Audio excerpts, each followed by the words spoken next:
Assalamualaikum warahmatullahi wabarakatuh. Saya Tri Adianto, PLT Wali Kota Bekasi. Yuk mengajak, ada satu media sosial yang namanya Adal Podcast ya. Dan ini adalah akan melihat sisi-sisi lain dari kehidupan kita ya, terutama juga para anggota dewan yang terhormat dan juga kepala daerah. Banyak informasi, motivasi, inspirasi yang bisa kita jadikan untuk bisa kita implementasikan dalam kehidupan sehari-hari. Dan mudah-mudahan ada podcast makin jaya, makin keren, dan makin banyak followersnya. Kita berdaya, wassalamualaikum warahmatullahi wabarakatuh. Assalamualaikum para pemirsa Ada Podcast. Saya Dani Ramdan, penjabat Bupati Bekasi, mengucapkan terima kasih dan harapan semoga Ada Podcast selalu bisa menjadi jembatan informasi bagi kami, khususnya Pemda Kabupaten Bekasi dengan masyarakat, dan juga Ada Podcast selalu inovatif, kreatif, dan informatif.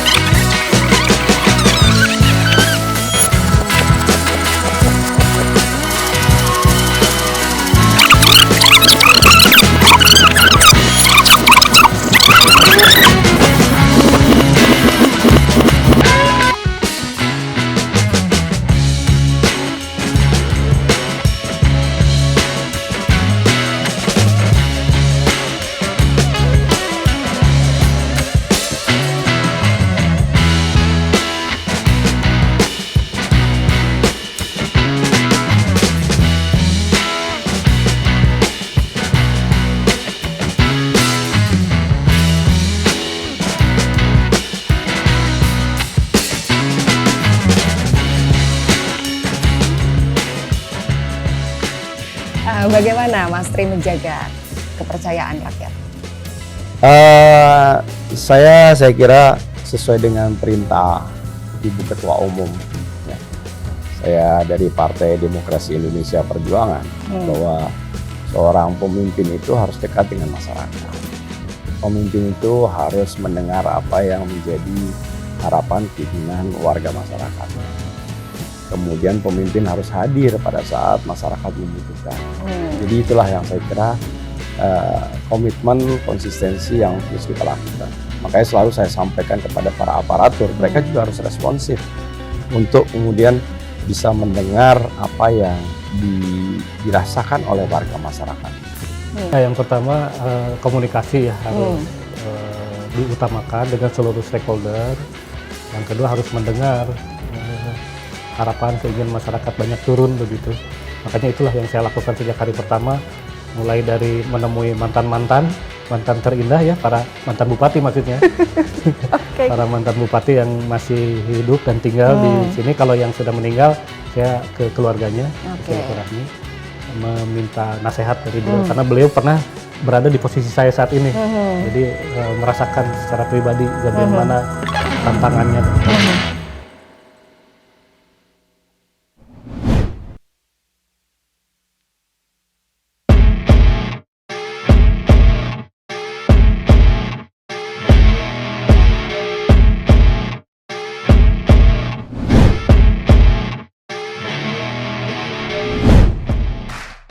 Gedung ini telah menjadi saksi ragam perjuangan para pemimpin Kota Patriot. Disinilah tempat bekerja mereka yang dihormati rakyat. Amanah maupun hianah, semua laku lampah itu berjalan di sini. Kali ini kita akan mengenal lebih dekat sosok pemimpin kita, PLT Wali Kota Bekasi. Seperti apa sosoknya? Yuk ikuti kami.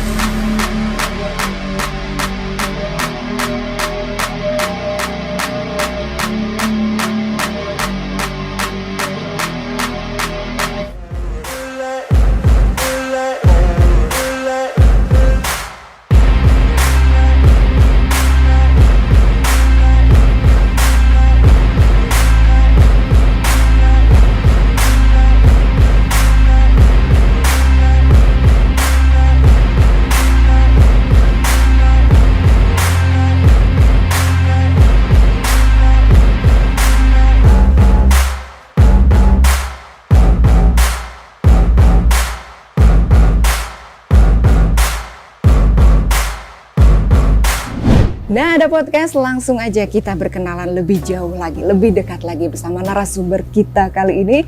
Langsung kita sapa yuk, yang terhormat PLT Wali Kota Bekasi, Dr. Tri Adianto Cahyono. Assalamualaikum, Bapak. Kayaknya enaknya pakai Tri Adianto aja deh, nggak usah panjang-panjang. Siap. Boleh saya panggil Mas Tri aja, Mas seperti Tri para aja. netizen. Ya, Mas Tri. Karena saya mewakilkan netizen. Netizen kalau manggil Pak PLT kita Mas Tri, Mas Mas Tri, Tri. kata gitu. Lebih akrab ya. Lebih dekat. Lebih dekat. Ya. Bagaimana kabarnya, Mas? Alhamdulillah hari ini ya semangat pagi, spirit pagi ya, karena kalau Senin kan kita memang apel besar nih. Jadi seluruh aparatur, ya, pejabat, seluruh eselon 2, BUMD itu pada kumpul lah. Jadi ada Alhamdulillah. beberapa yang kita sampaikan, ya apa namanya arahan-arahan.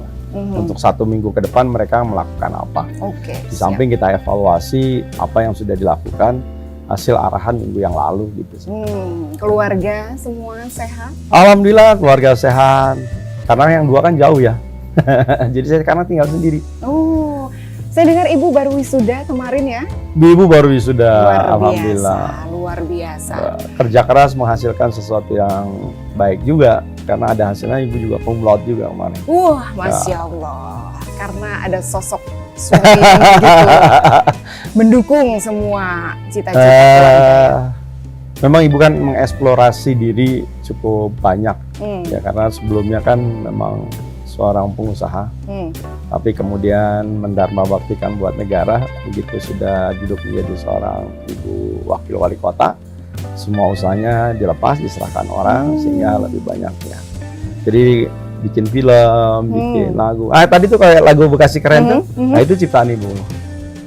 Luar biasa, keren banget, keren banget. Yang lebih keren lagi ada satu lagi. Jadi ada lagunya apa namanya, lagunya Dai Kamtipmas. Nah itu sekarang sudah dipakai sampai ke tingkat Polda Metro. Jadi ya ibu senang lah nulis. Luar biasa, mudah-mudahan nanti kita ada kesempatan juga untuk berkenalan lebih dekat dengan Ibu ya. Ibu sangat aktif. Udah kayak bola bekel deh. Masya Allah, Masya Allah. Mas Mahendra, Kak Sabrina semua sehat, Mas Adi? Mahendra baru tadi malam telepon karena kan persiapan bulan depan dia kan dilantik di sana, doain Keren ya, sukses banget. ya. Keren Dan banget. Sabrina juga persiapan September juga selesai karena hari ini dia sedang berjuang dengan koasnya. Luar biasa, Ya. luar biasa, Masya Allah. Walaupun dengan penuh cucuran air mata, insya Allah selesai juga. Masya Allah, kita saling mendoakan ya, Mas Ya, ya. Semoga semua cita-cita dapat ya. terlaksana sebagaimana rencana. Sedang fokus apa, Mas Tri? Liga Jabar ya kemarin ya? Ya, sekarang kan dipercaya, diberikan amanah untuk memegang Persipasi. Nah, kita lagi persiapan. Kemarin baru saja kita launching jersey. Nah, nanti kita lagi, kemarin logo dulu. Nah, minggu ini jersey. Jadi warna jersey untuk pada saat home and away. Jadi kita punya 2 lah jersey. Kemudian lanjut itu adalah kita manajemen kepelatihan. Setelah manajemen kepelatihan, nah baru kita mungkin seleksi pemain. Oke, PPDB juga sedang Wah, bersponsor ya? PPDB ya dengan berbagai Sibuk dinamika dan persoalannya, insya Allah lah Oke, kita oke, selesaikan oke. lah satu persatu. Masih belusukan juga ya. Kemarin ada revitalisasi pasar juga. Ya, saya kemarin, wah berarti aktif ikut di IG. Saya fans beratnya Mas Tri. Luar biasa kesibukannya. Di tengah kesibukannya masih Tapi yang harus penting kan kita menyapa tetap rakyat. sempatkan olahraga. Itu dia. Ini kayaknya rahasianya terlihat segar selalu ya. Jadi olahraga saya kira jadi kebutuhan. Apa olahraga yang Kalau paling saya sementara ini kan Selasa dan Jumat Sparko, Spartan Komando. luar biasa, luar biasa. Jadi aparatur kita ajak bareng-bareng yang mereka biar punya vitalitas lah. Jadi orang yang olahraga tuh biasanya berjiwa sportif, berpikir positif, sehingga mudah-mudahan dia bisa berkontribusi gitu. Amin, amin. Terlihat sekali, nyata sekali, tampak sekali. Mas Tri, kita kilas balik ke awal tahun 2022. Ini awal langkah Mas Tri ya, langkah mutlak Mas Tri dalam mengakomodir kepentingan banyak pihak. Saya ingin tahu bagaimana saat itu, apa yang ada di benak Mas Tri? yang ada di benak Mas Tri itu bisa perasaan ataupun rencana ya, saat diangkat menjadi PLT Wali Kota Bekasi? Yang pertama tentunya turut prihatin dan sesuatu yang menurut saya adalah di luar kemampuan kita. Kemudian akhirnya terjadi hal yang berulang di Kota Bekasi. Jadi artinya bahwa persahabatan, pertemanan saya dengan Pak Wali Kota, ya Bang Pepen, saya kira sudah jauh.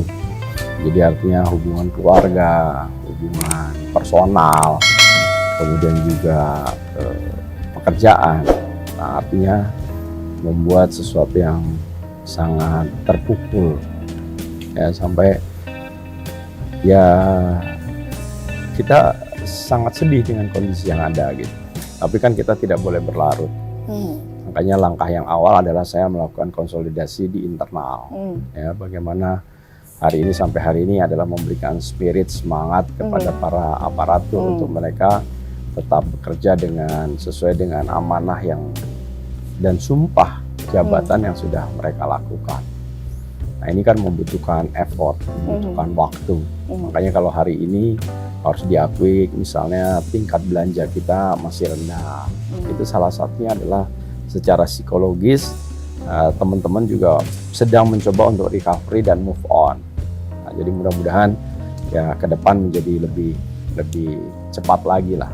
Tetapi tahapan proses perencanaan, pembangunan itu saya kira sudah berjalan dengan baik lah. Tinggal nunggu tahapan-tahapan waktu yang akan kita selesaikan. Waktu itu yang populer itu ATCS.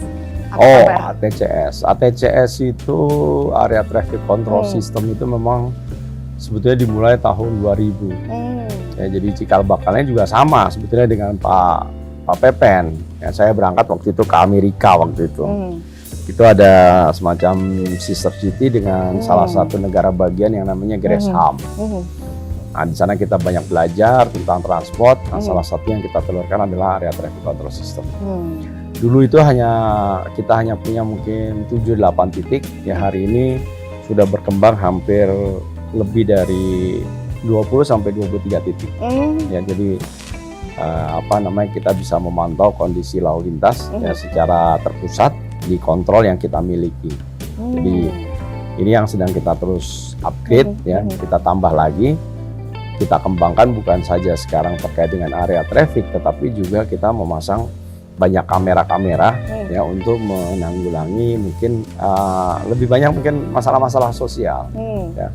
Hari ini alhamdulillah seperti kemarin ada rencana mau tawuran dan sebagainya. Ternyata terlihat nih ada rombongan yang mencurigakan, sehingga pihak kepolisian bisa turun ke lapangan, sehingga memang akhirnya bisa kita hindari terjadinya keributan massal dan sebagainya. Kayak gitulah. Terus belum lagi mungkin adanya yang sekarang agak marak kan pencurian kendaraan bermotor. Nah, ini juga dengan adanya CCTV yang kita miliki itu juga mampu melihat pelaku sehingga mudah pada saat polisi melakukan penindakan. Keren banget itu. Ya. Ada di mana saja titiknya? Hampir di seluruh kota sekarang. Ya, hampir di seluruh kota. Luar biasa. Ya, mudah-mudahan. Keren banget itu. Ya, kita memberikan rasa aman lah, nyaman. Ya. Kalau dulu rasanya kan kita masih aja di perdebatan kan.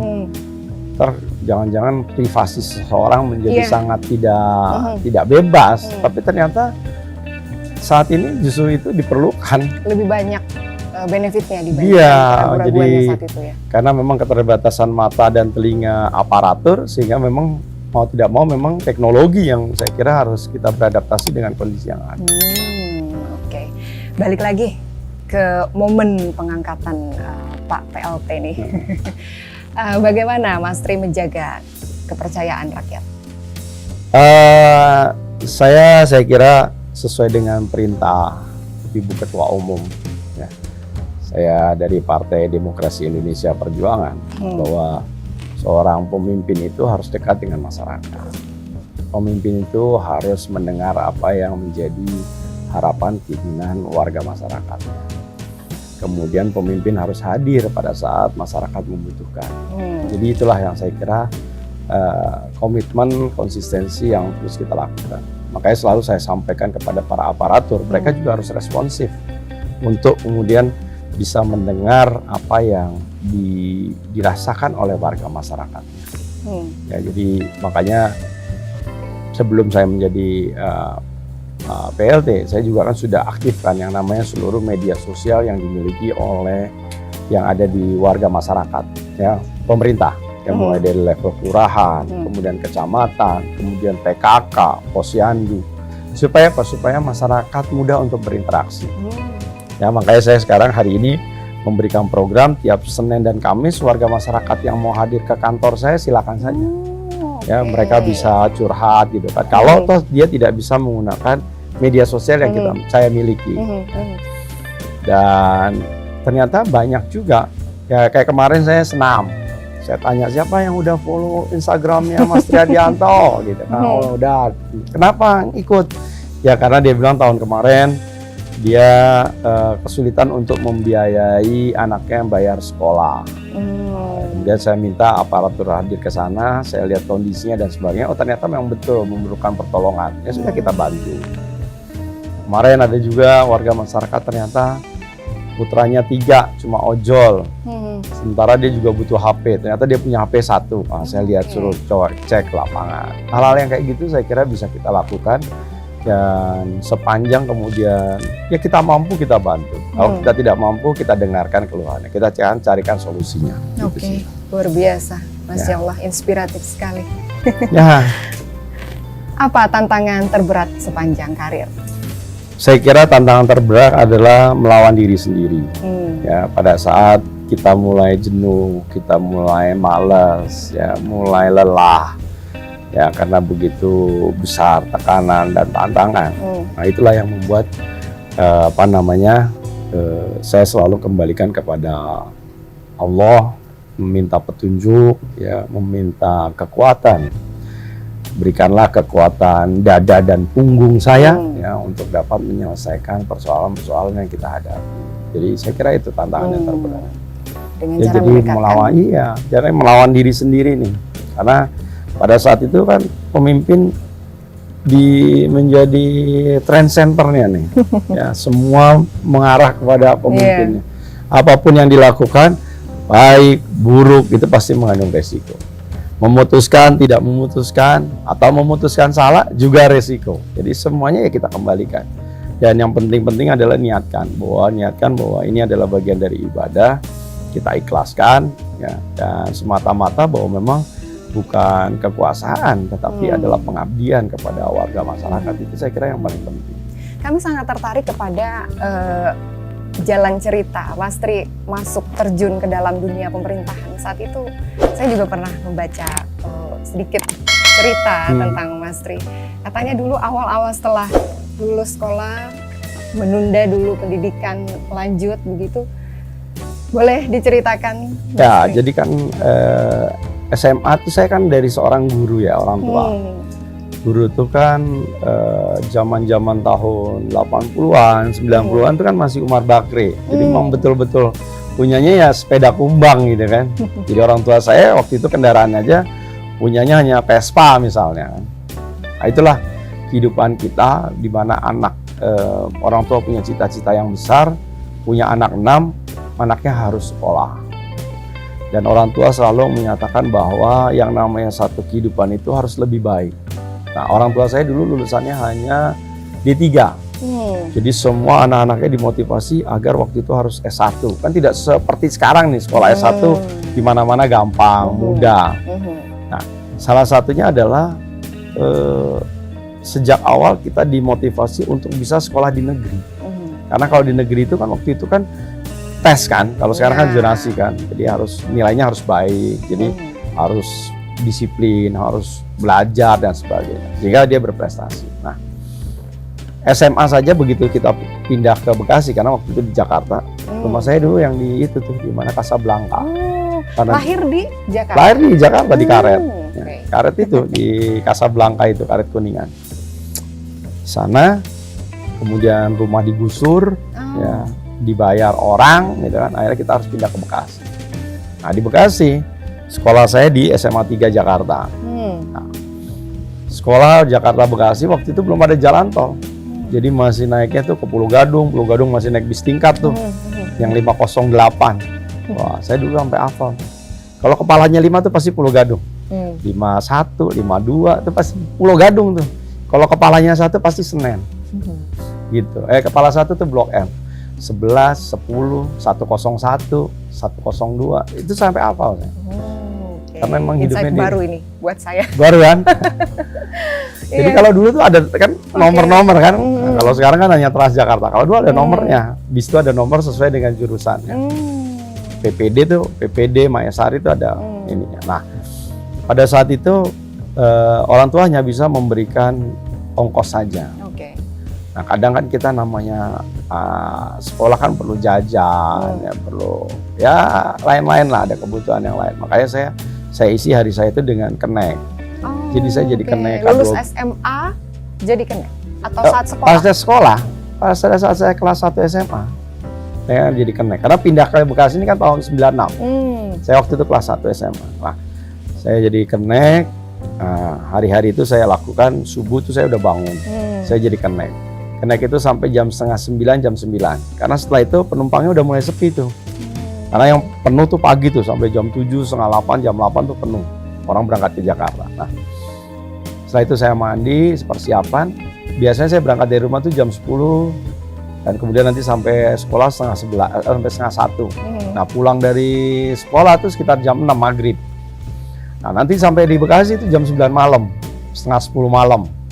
Nah, kayak begitu tuh berulang. Pagi besok subuh saya udah jalani lagi kehidupan kayak gitu. Itulah yang kehidupan sehingga pada saat kemudian saya lulus, saya dulu punya obsesi adalah menggantikan orang tua saya sebagai insinyur pertanian. Karena bapak tuh gagal dulu di Gajah Mada. Karena apa? Karena ikut politik. Gitu loh. Karena dulu bapak dulu Anda juga PNS. Ayah Anda PNS guru, tapi pada waktu dia mahasiswa itu dia salah satu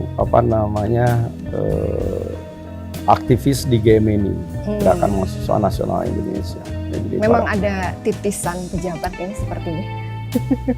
Yang saya dulu tuh itu anggota DPR GR. Terus Pak D saya itu anggota DPAGN dari Partai Nasional Indonesia. Mitis lah, ya mungkin titisan itulah. Jadi saya dimilih. Karena sampai hari ini memang di terah saya itu yang ke dunia politik hanya saya. Nggak ada lagi. Ya udah semuanya ya PNS, ya pekerja, usaha dan sebagainya. Jadi mungkin ya itulah jalan hidup. Jadi itulah. Nah, begitu lulus SMA, kakak saya 2 udah swasta. Yang satu di Atma Jaya, yang satu di Universitas Nasional. Mas Tri, putra ketiga. Putra ketiga. Nah, kalau saya sekolah swasta, karena saya waktu itu pengennya di IPB. Saya waktu itu pakai jalur, dulu kan ada yang jalur PMDK. Pakai rapot berarti. Pakai rapot, gagal kan. Ternyata tes juga gagal. Ya udah, saya akhirnya memutuskan kalau setelah saya harus lanjut, pasti nanti gagal nih di belakang saya nih. Makanya saya harus masuk sekolah negeri. Nah, sekolah negeri setahun nggak sekolah, nah baru nanti gabung bareng sama adik saya. Nah, waktu adik saya juga gitu, kita sama-sama nih. Akhirnya kita coba, kita menurunkan level. Saya milih pertanian Unsud, adik saya milih kedokteran hewan di Gajah Mada. Menurunkan passing grade. Karena kita ngitung kan dulu kan begitu kan. Yeah. Kalau yang nilainya 550, wah berarti bisa masuk di UI. Yeah. Nilainya 450, nih di universitas yang layar kedua lah. Nah, kita akhirnya ngambil itu. Nggak tahu anak saya juga akhirnya di Unsud juga kedokteran. Biasa. Ya, jadi pada saat itu akhirnya kita masuk dua-duanya. Tapi di samping yang bersamaan itu, saya juga melihat bahwa saya tuh harus sekolah yang kedinasan. Supaya apa? Supaya kalau udah sekolah dinas kan orang tua udah nggak membiayai. Makanya saya juga pada saat itu mendaftar ke D3 LLAJ. Alhamdulillah di sana saya masuk ke sekolah D3. Jadi pada saat saya selesai, waktu itu ada pendidikan Pancasila P4 itu, program dulu kalau nggak salah 100 jam ya sama 1 bulan selesai. Ternyata saya dapat panggilan masuk di sekolah STT. Ya udah, saya ikuti sekolah. Berjalanlah kemudian sampai menjadi kepala dinas. Tapi kenapa sekarang terjun ke dunia politik? Saya kira nggak tahu ya, itu saya kira ada panggilan jiwa aja ya, karena setahun sebelum pemilihan itu Pak Wali sudah minta kepada saya. Terus kemudian istri saya menolak, ya, janganlah.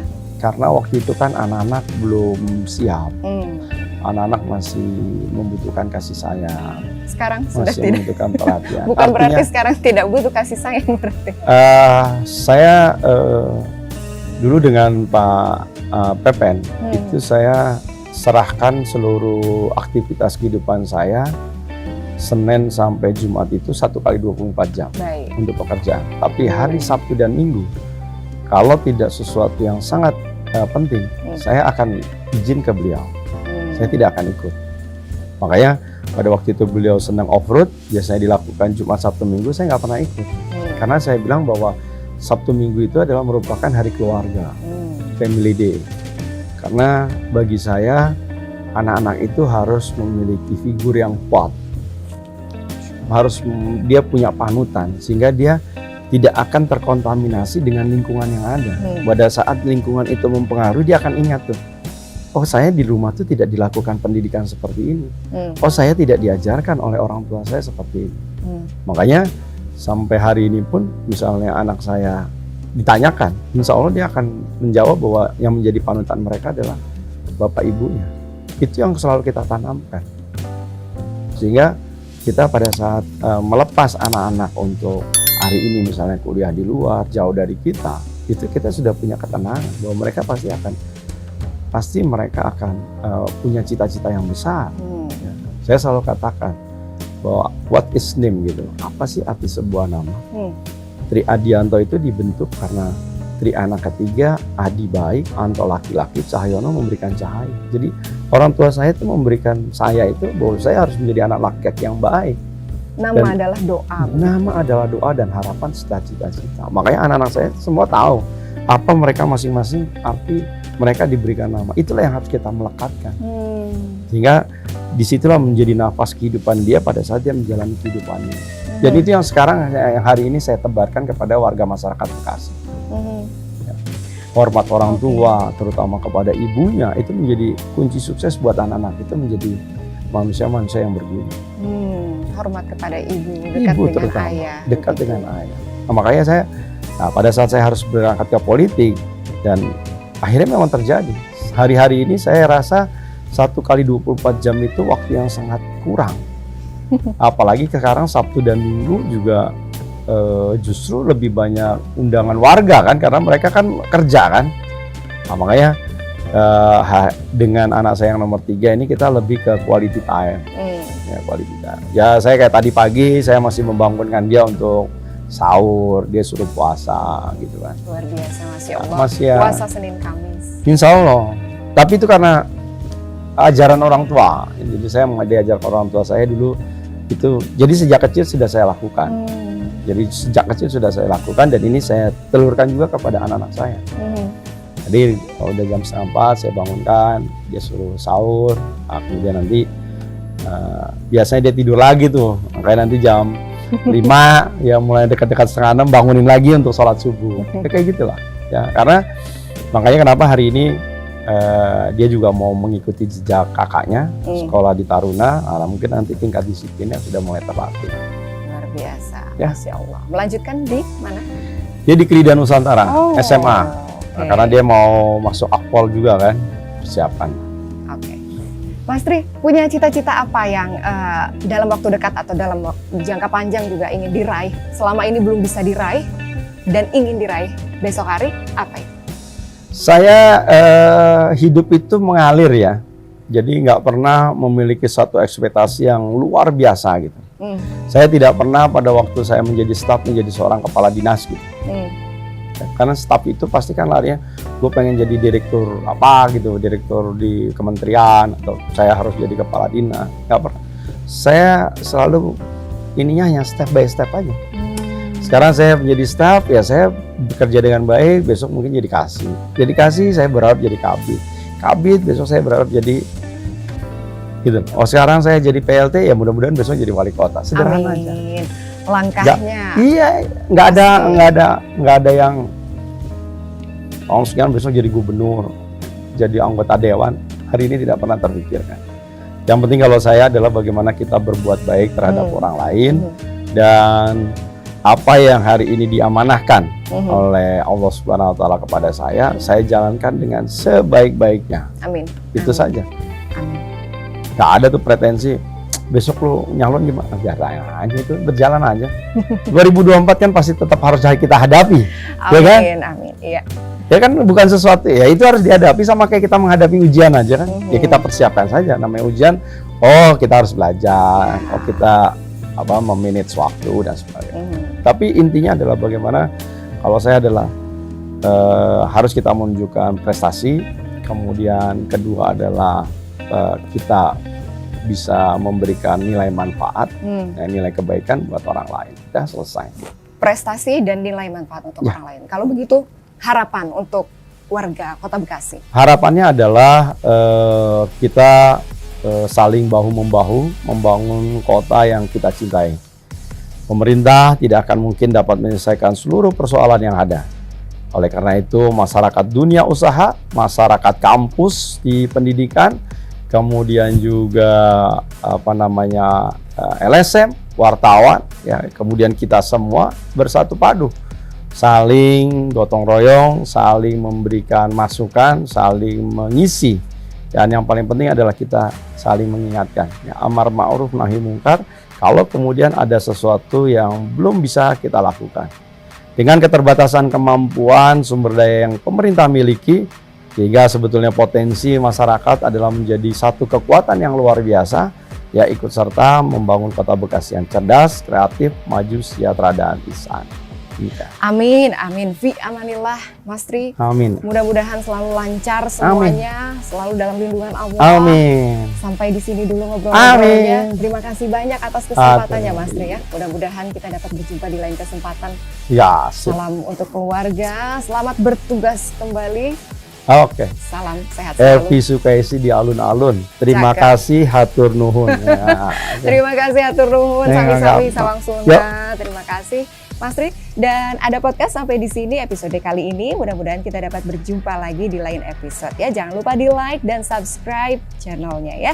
Assalamualaikum warahmatullahi wabarakatuh. Tetap sehat selalu. Sampai jumpa Mas Tri. Terima kasih. Jalan-jalan ke Jati Asih. Oke, cakep. Ya, jangan lupa beli duren. Inilah Kota Bekasi, makin lama makin keren. Amin.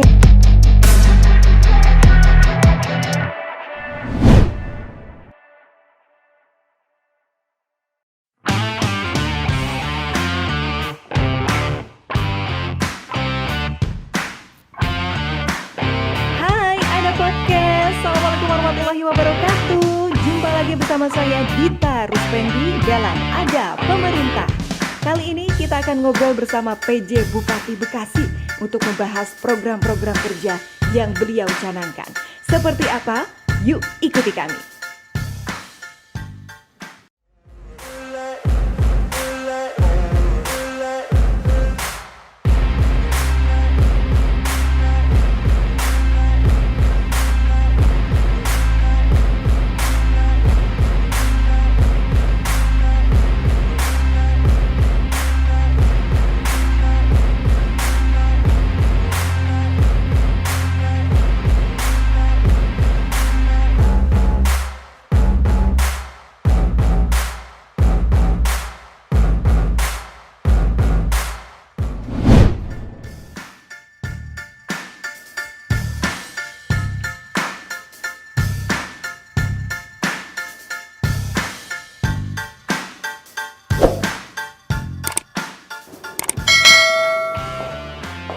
Assalamualaikum. Waalaikumsalam.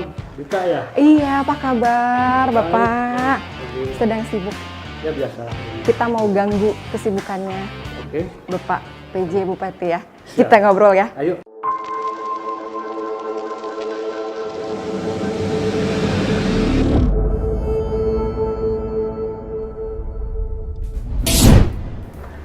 Akhir-akhir ini dunia maya sedang ramai oleh decak kagum. Rupanya itu datang dari warganet Kabupaten Bekasi. Ragam decak kagum itu menyelimuti kinerja sang bupati yang dijuluki Bupati Satset.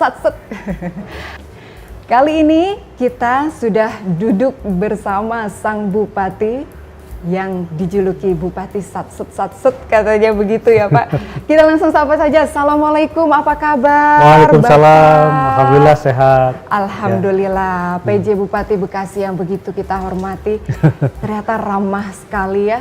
Semua warganet setuju, kinerjanya ini begitu gercep katanya gitu Pak.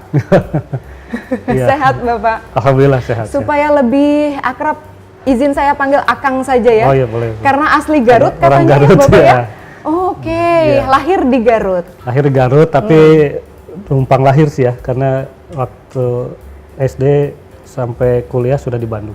Oke, Kang Dani ini lama di Bandung berarti. Iya. Keluarga sehat Kang? Alhamdulillah. Alhamdulillah, sehat Ibu Ria semua, Ya. AA, Pak Faiz, Faiz ya. sama Teteh Kaila, semua sehat ya? Sehat alhamdulillah. Sebulan yang lalu 25 Mei saya mengikuti media sosialnya Kang Dani.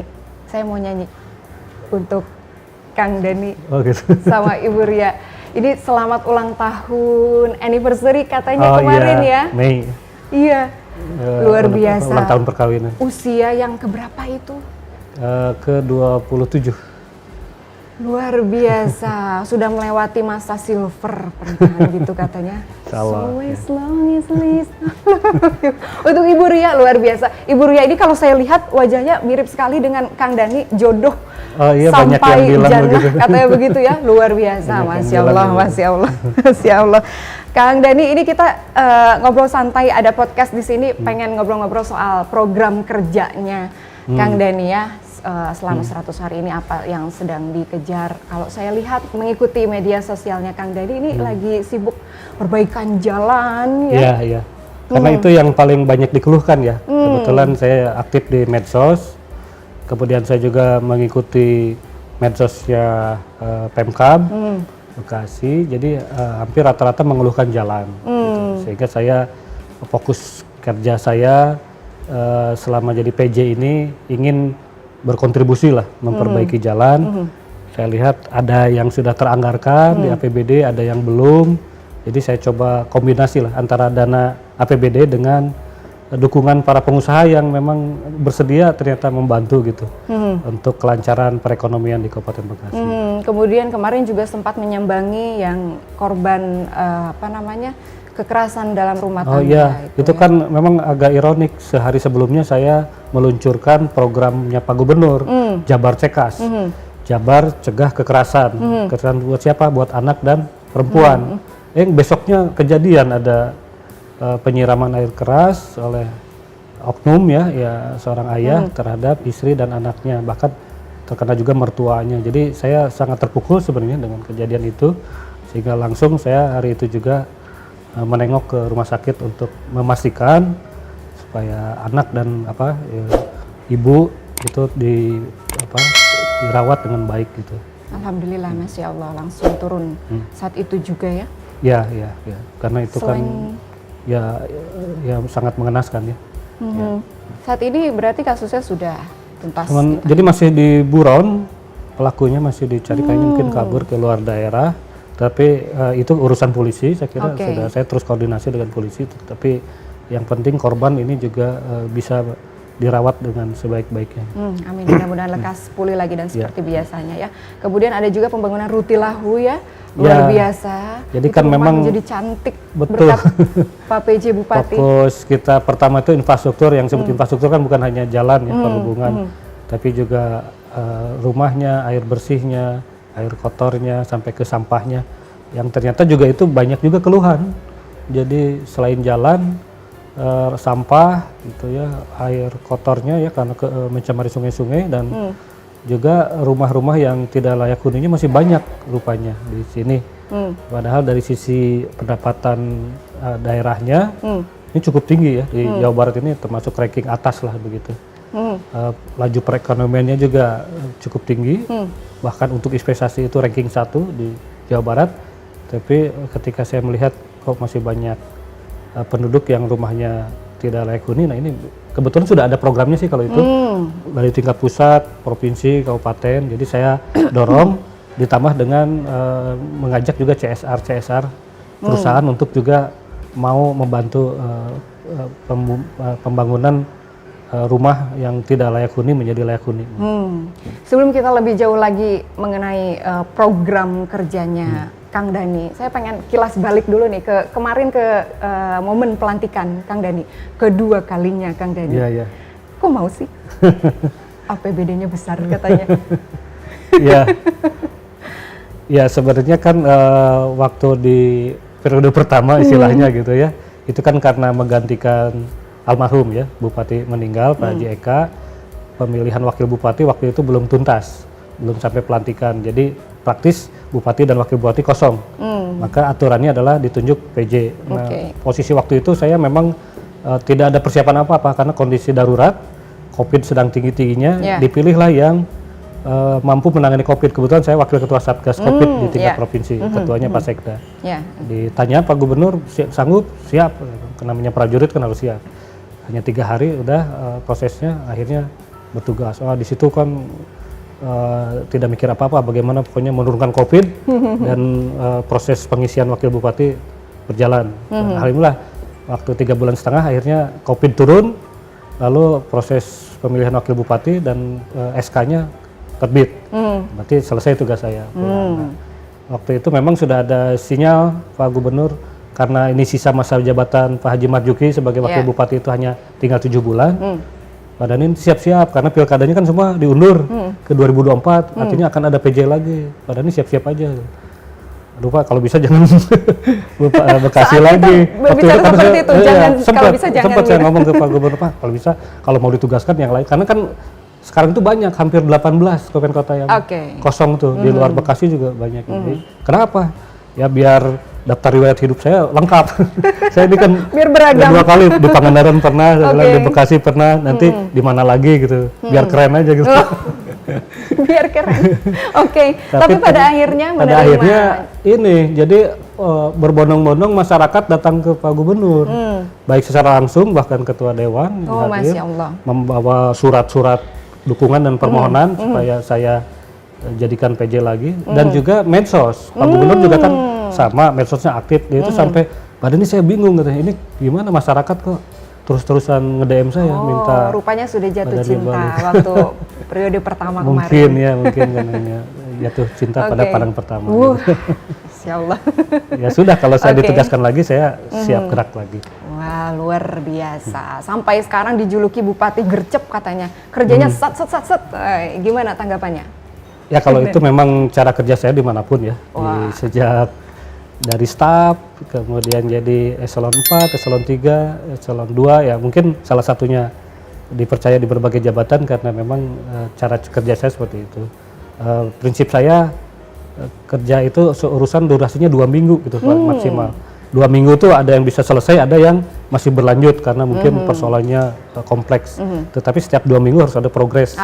Kalau 2 minggu nggak ada laporan, nggak ada, saya bilang ini berarti nggak bisa dibenarkan, nanti diputuskan ini dilanjut atau tidak gitu, supaya kecuali yang sudah sifatnya tugas pokok dan kebutuhan pokok masyarakat yang nggak bisa di stop, harus diselesaikan. Gitu. Jadi ngomong-ngomong berarti sekarang masih aktif di BPBD juga kan ya? Ya masih, kemarin juga masih meninjau banjir di Bogor ya, banjir bandang besar. Itu bagaimana mengefektifkan waktu Bandung Bekasi, Bekasi? Ini lama-lama jadi narik. Ya. Gimana Pak? Kan selama ini kerja saya begitu, 27 kabupaten saya, kantor saya ada di 27 Jadi kabupaten. sudah terbiasa ya? Sudah terbiasa, saya pagi di kabupaten A, sore di kabupaten B, malam di mana gitu udah sehari-hari. Tepuk sini, tepuk sini, tepuk sini, tepuk sana gitu ya Pak ya, sudah biasa ya? Itu mah TikTok. Ajari saya dong Pak. Saya diajarin juga Prokopimnya di sini. Luar biasa, saya mengikuti media sosial selalu. Waduh, saya di rumah jadi ikut-ikutan nih sambil masak. Lihat Kang Dhani luar biasa. Itu cara ini ya. Ya itu untuk merilis stres. Karena kalau kita kerja harus serius, tapi ada saatnya bersantai, rileks ya harus kita nikmati juga. Itu kuncinya ya. Seimbang ya. Rahasianya ternyata itu supaya terlihat segar seperti Kang Dhani ini di mana bekerja serius tapi tetap ada momen-momen harus rileks gitu ya. Kan harus seimbang. Kembali ke momen pelantikan Kang Dhani kemarin ketika sama PLH Gubernur itu beliau memberi pesan apa terhadap pembangunan di Kabupaten Bekasi? Ya, yang pertama komunikasi ya harus diutamakan dengan seluruh stakeholder. Yang kedua harus mendengar harapan keinginan masyarakat banyak turun begitu. Makanya itulah yang saya lakukan sejak hari pertama, mulai dari menemui mantan terindah ya, para mantan bupati maksudnya. Oke. Para mantan bupati yang masih hidup dan tinggal di sini. Kalau yang sudah meninggal, saya ke keluarganya, bersilaturahmi, meminta nasihat dari beliau karena beliau pernah berada di posisi saya saat ini. Jadi merasakan secara pribadi bagaimana tantangannya dan sebagainya. Terus juga para tokoh yang lain, ke dewan, ke pimpinan-pimpinan parpol, ke tokoh-tokoh agama, tokoh budaya, tokoh pemuda. Nah, sambil juga karena persoalan sudah terakumulasi, model jalan, lingkungan, kebersihan dan sebagainya, ya sambil itu dibereskan. Gitu, sambil terus bersilaturahmi. Itu amanat Pak PLH Gubernur. Oke. Berarti langsung diimplementasikan kepada program kerja yang katanya dibagi kepada 3 program ya? 4 fokus ya. Oke, 4 fokusnya. Apa saja itu Kang Denny? Tadi ya infrastruktur, ya, baik infrastruktur. jalan, perumahan. Yang kedua itu adalah pembangunan manusia. Sumber daya manusia. Sumber daya manusia karena masalah pendidikan, kesehatan dan penganggurannya serta kemiskinan juga masih problem. Jadi saya fokus bagaimana bisa mengurangi pengangguran dalam waktu 1 tahun ke depan. Yang ketiga adalah pemulihan ekonomi. Pemulihan ekonomi pasca itu yang ketiga. pandemi ini. Dan yang keempat reformasi birokrasi. Ya, jadi bagaimana administrasi pemerintahan juga bisa lebih baik kinerjanya ke depan. Semuanya berjalan lancar sejauh ini? Sejauh ini lancar, alhamdulillah. Apa yang bahkan antusiasme stakeholder itu luar biasa ya. Ketika saya menyebut akan membentuk satgas penanggulangan pengangguran, itu berbagai elemen datang itu dengan berbagai ide, proposal, kemudian saran-saran. Tapi alhamdulillah sambil organisasinya kita susun, realisasinya juga sekarang sudah lebih dari 20 perusahaan yang sudah berkomitmen akan melakukan penyerapan lapangan kerja tenaga lokal. Masya Allah, ini kabar gembira untuk kita semua. Itu dari sisi sumber daya manusia. Kemudian saya juga kemarin melihat ada ini ya, Kang Dani sempat menyambangi perusahaan yang nakal. Oh ya, pencemar lingkungan. Begitu concern terhadap lingkungan Kang Dani ini ya? Ya, kan bagaimanapun lingkungan kita, sungai terutama ya, kemudian juga sumber-sumber air itu kan sebenarnya bukan milik kita, ansih. Memang kita sekarang memanfaatkan. Tapi yang paling pokok itu warisan kita ke anak-anak kita. Gitu. Ya, kita mungkin generasi saya cerita dengan orang-orang sini, dulu masih bisa berenang di sungai, bisa mancing gitu di Cikarang, di Sungai Kali Bekasi. Iya. Luar biasa. Tahun 70-an. Oh, tahun 70-an. Ibu saya baru lahir. Iya, saya juga kan lahir di awal 70 kan. Jadi ceritanya seperti itu. Tapi anak-anak kita sekarang coba bisa nggak berenang di sungai kan boro-boro. Berarti kan kita zolim ya. Walaupun mungkin pelakunya bukan kita, tetapi kan kita yang tinggal di sini harus punya tanggung jawab menurut saya untuk bisa mewariskan nanti ke anak-anak kita sungai yang kembali bersih. Gitu. Nah, tetapi problemnya memang industri banyak, tetapi banyak juga domestik. Dari rumah-rumah saya lihat dibuangnya langsung ke sungai. Gitu ya. Jadi ya ini memang harus gerakan yang harus besar, tetapi bukan hal yang mustahil bisa kita lakukan. Sanksi apa yang Kang Dani berikan pada perusahaan? Nah, memang di perdanya kita pemerintah daerah itu hanya bisa sanksi administratif, mulai dari teguran, kemudian juga peringatan, ya teguran lisan, tertulis, kemudian sampai ke ya izin-izin yang dikeluarkan oleh Pemda itu bisa ditangguhkan baik sementara maupun permanen gitu. Tapi harus bertahap, memang tidak bisa langsung pencabutan izin. Gitu. Nah, jadi yang kemarin saya berikan peringatan dan beri kesempatan untuk memperbaiki semua prosedur dan sarana prasarana pengelolaan limbahnya. Nah, itu ada karena yang dilanggarnya banyak, ada 5 item. Jadi ada item yang bisa selesai 1 minggu, ada yang item harus berapa bulan, ada yang sampai 120 hari. Nah, ini sedang kita pantau, kalau dia bisa memenuhi itu semua, izin bisa terus kita berikan dengan perbaikan-perbaikan. Tapi kalau tidak ya apa boleh buat, ditutup mungkin perusahaan itu. Diberi waktu berapa lama? Sampai maksimal 120 hari. 120 hari sejak sejak kemarin kemarin. teguran diberikan. Oke, Kang Dani, itu yang dilakukan terhadap perusahaan-perusahaan yang nakal ya. Sekarang bagaimana, kita ingin tahu bagaimana Kang Dani di dalam nih ya, sama teman-teman dinas bagaimana sejauh ini koordinasi? Ya, karena saya ini PNS ya basicnya, bukan dari politisi, bukan dari pengusaha, jadi merasa bahwa ini bagian dari saya, saudara saya, satu korps dengan saya, jadi saya melakukan pendekatan seperti itu sebenarnya. Jadi solidaritas sebagai PNS, sebagai ASN gitu.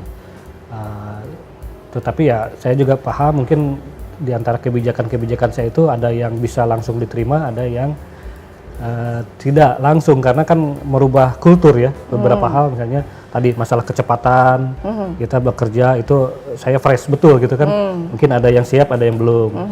Masalah akuntabilitas itu kan saya tekankan betul, karena saya juga ingin selamat sebagai pegawai, dan kita sudah banyak kasus kepala daerah maupun kepala dinas yang tersangkut masalah hukum, saya ingin coba itu dieliminir.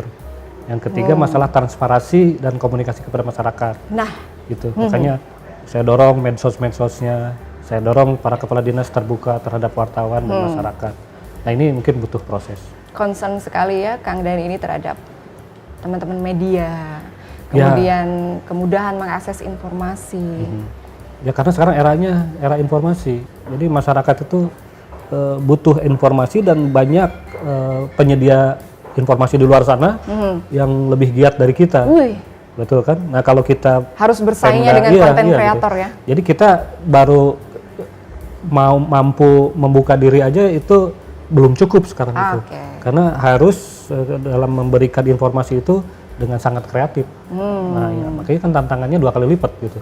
Pertama harus ada kemauan dulu untuk membuka dan membuka ruang komunikasi. Yang kedua, ketika kita masuk ke ruang komunikasi, terutama yang digital, itu kita harus sangat kreatif. Makanya saya sangat mendorong itu. Sangat menekankan ya kepada rekan-rekan dinas untuk efeknya ada 2 ya, selain kita bisa mempublikasikan aktivitas kegiatan kita, membangun kepercayaan juga, itu kan yang paling pokok. Karena selama ini yang saya rasakan, ya belum semua masyarakat positif terhadap pemerintah daerah gitu ya, masih apa istilah anak sekarang nyinyir ya. Banyak yang kita posting apapun ya ada aja komentar gitu. Yang jadi, kurang baik. Nah, itu artinya kita tidak bisa menyalahkan sikap masyarakat. Kita harus mengoreksi kepada ke dalam dulu, ke diri pribadi. Ini berarti ada hal yang kita belum sesuai dengan harapan mereka gitu. Nah, itulah harus diperbaiki, sehingga dengan cara saya mendorong para kepala dinas, camat, desa terbuka terhadap masyarakat itu, saat yang sama mereka akan terdorong memperbaiki diri. Karena kalau masih belum beres di dalamnya, pasti mereka segan untuk mempublikasikan aktivitas ataupun akuntabilitas.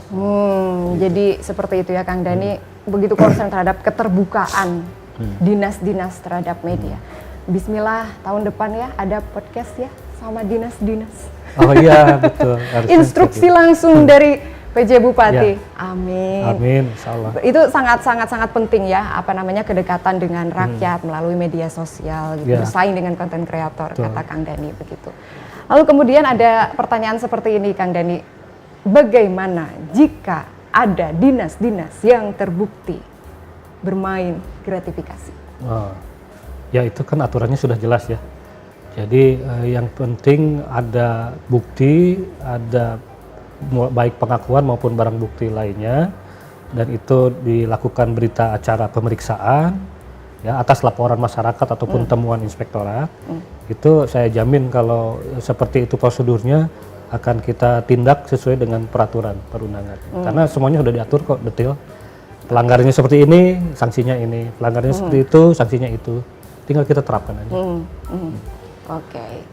Kang Dani, saya mengikuti perkembangan berita juga, katanya APBN Kabupaten Bekasi ini masih rendah ya. Penyerapannya. Penyerapan APBD di Kabupaten Bekasi masih tergolong rendah. Data yang saya dapat 23,95%.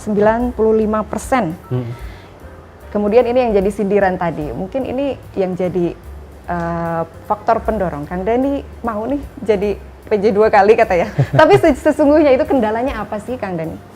Ya, sebenarnya begini, penyerapan rendah itu bukan hanya Kabupaten Bekasi.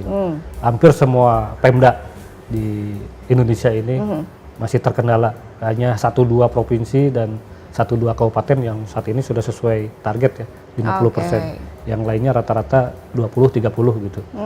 Nah, untuk Kabupaten Bekasi sendiri, selain masalah yang memang dihadapi oleh seluruh kabupaten itu keterlambatan sistem informasi pengelolaan keuangan daerahnya. Si PKD-nya memang dari Kemendagri di awal tahun itu agak gejed gitu. Sehingga tender-tender apa segala macam realisasi agak terlambat. Terhalang begitu Terhalang, ya. Gejed. Saya jadi ingat kalau pakai itu, kalau mojang pakai sinjang gejed. Gejed ya, bahasa Sunda ya. Bahasa Sunda. Di sini udah jarang dipakai. Susah berjalan Iya, gitu ya. gejed Kalau tuh, pakai iya. rok perempuan pakai Iya. rok sangat sempit begitu. Jalannya susah. itu Itu gejed. namanya gejed. Iya. Oke. Terus yang kedua, memang ada keterlambatan tender di sini dengan berbagai persoalan. Mungkin kemarin dari periode Januari sampai Mei sebelum saya masuk. Nah, itu saya bereskan nih dalam sebulan ini. Alhamdulillah sekarang tendernya sudah tuntas. Tinggal 1-2 yang harus tender ulang karena memang nggak bisa ditolerir kekurangannya. Berikutnya adalah ya anggaran-anggaran rutin juga saya dorong dengan cara saya setiap Selasa itu rapim. Itu yang dibahas paling pokok adalah realisasi per dinas. Lalu kita umumkan mana dinas yang paling tinggi penyerapannya, mana dinas yang paling rendah. Gitu, supaya secara moral yang tinggi semakin termotivasi untuk mempertahankan peringkatnya. Yang rendah malu kan. Tiap minggu diumumkan itu lagi. Nah, sekarang udah kelihatan, udah mulai ada pergerakan yang di bawah itu. Yang tadinya paling rendah udah naik, terus kejar-kejaran lah gitu. Berarti yakin ya Kang Dani ya, 4 subprogram itu bisa terlaksana dalam setahun ke depan? Ya, kalau bagi pribadi saya memang menanamkan ke semua harus berangkat dari keyakinan gitu. Yakin akan berhasil, karena kalau dari diri kita nggak yakin biasanya energinya nggak keluar, ide-ide nggak keluar gitu. Nah, kalau kita yakin pikirannya gitu, itu biasanya ada saja ide, jalan, bantuan gitu dari sekeliling. Jadi kelihatan, oh ini jalan keluarnya gitu. Bahwa nanti pada akhirnya kita belum mencapai, kan kita tahu juga persoalannya. Tinggal kita komunikasikan kepada masyarakat. Kita sudah berupaya keras gitu. Ternyata ada kendala yang tidak bisa ditangani, masyarakat pasti akan paham. Jadi memang keyakinan itu kunci bagi saya gitu. Semuanya harus berangkat dari yakin dan keyakinan yang benar tentunya. Gitu. Karena itu kunci sukses kita. Mohon beri kami nasihat Kang Dani, terutama untuk teman-teman ada podcast, tolong berikan doa, dorongan, supaya kita sama-sama satu frekuensi untuk demi pembangunan Kabupaten Bekasi. Ada harapan atau cita-cita apa dan doa terutama untuk Kabupaten Bekasi. Iya, jadi buat teman-teman nih pemirsa ada podcast, pesan saya adalah jadilah orang yang progresif ya, atau lebih tepatnya sebenarnya positif ya, jangan pesimis, optimis. Nah ini maksudnya. Jadilah orang yang optimis begitu ya, bahwa memang persoalan-persoalan yang dihadapi Kabupaten Bekasi ini masih cukup kompleks, tetapi kalau kita tetap optimis, maka aura positif ini akan datang kepada kita di sekeliling kita. Tadi ide-ide akan datang, bantuan, dukungan dari sekeliling akan hadir, karena kita sudah membuka pikiran dan hati kita untuk bersikap optimis dan yakin bahwa semua persoalan bisa kita selesaikan. Nah, setelah itu ya harus mau bahu-membahu gitu ya. Keinginan saja memang tidak cukup, kerja keras pun tidak cukup kalau tidak disertai kerja bersama, kerja dalam bentuk networking, sinergis gitu satu sama yang lain. Insya Allah dengan cara seperti itu kita semua bisa akan lebih maju di Kabupaten Bekasi. Amin, amin, amin, amin. Minum obat habis makan nasi. Cakep. Cakep. Dijawab dong. Pengen dijawab. Minum obat habis makan nasi. Makannya pakai goreng udang. Pemimpin hebat ada di Bekasi. Semoga sukses di segala bidang. Amin, ya, Kang Dani. amin. Kasih. Amin. Saya balas ya pantunnya ya. Oh, mau dibalas. Oke. Oke. Bang Dudung minum es. Cakep. Minumnya bareng Bang Arif. Wih. Dukung terus ada podcast. Semoga ada podcast selalu kreatif, inovatif, dan informatif. Wow, Masya Allah, terima kasih banyak Kang Baik, Dani. sama-sama. PJ Bupati Bekasi, Bapak Dani Ramdan, semoga selalu sehat walafiat Amin, sekeluarga. amin. Semua program kerjanya lancar ya dalam setahun ke depan ya, Amin. sesuai dengan rencana-rencananya. Salam untuk teman-teman, Ya, keluarga juga. Terima kasih banyak, mudah-mudahan kita dapat berjumpa lagi di lain kesempatan ya Kang amin. Dani ya. Insya Allah. Insya Allah. Sampai di sini ada podcast kali ini. Saya Dita Ruspedi mewakili segenap tim yang bertugas. Pamit undur diri dulu ya. Jangan lupa di like dan subscribe. Ada Production Official. Akhir kata, Assalamualaikum warahmatullahi wabarakatuh dan sampai jumpa.